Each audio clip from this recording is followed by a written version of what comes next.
The number of MPs and MCAs could reduce if Parliament implements a report by experts who conducted a socio-economic audit of the Constitution. The team, formed in 2014 by the National Assembly, was chaired by Auditor-General Edward Ouko. On Thursday, the team argued out its case before the MPs, saying the current numbers are above the global average and, therefore, not practical for the economy.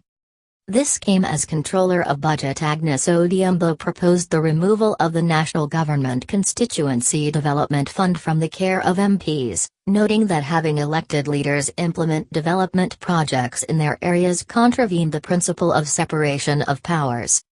Resource Management. Mr. Ouko and Ms Odhiambo made the remarks when they appeared before the National Assembly Constitutional Implementation Oversight Committee.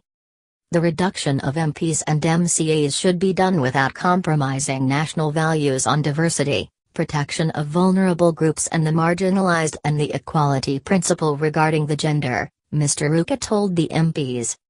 Currently, there are 416 legislators, 67 senators, 349 members of the National Assembly and over 1,500 MCAs.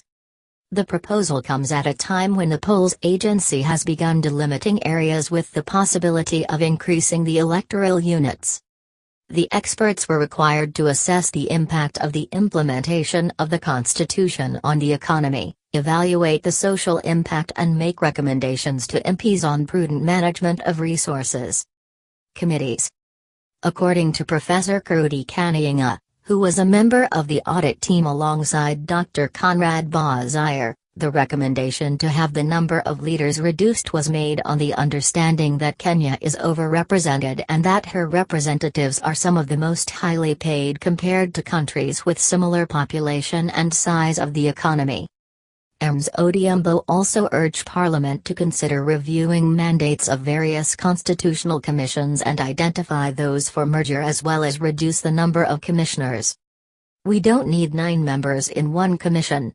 We can go for the minimum numbers, which is 3 or merge those whose mandates appear similar, she said, noting that members may serve on full or part-time basis. Policymakers.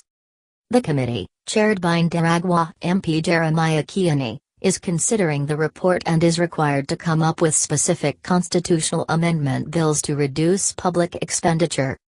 According to Mr. Ouko, the law should be reviewed to provide for a strong electoral commission secretariat as a small number of electoral commissioners responsible for providing policy direction only. The law provides that constitutional commissions shall consist of at least 3 and not more than 9 members. The Constitution also established one commission for human rights, but gave Parliament the powers to establish 2 or more separate commissions. In line with this, Parliament established the Kenya National Commission on Human Rights, the National Gender and Equality Commission and the Commission on Administrative Justice.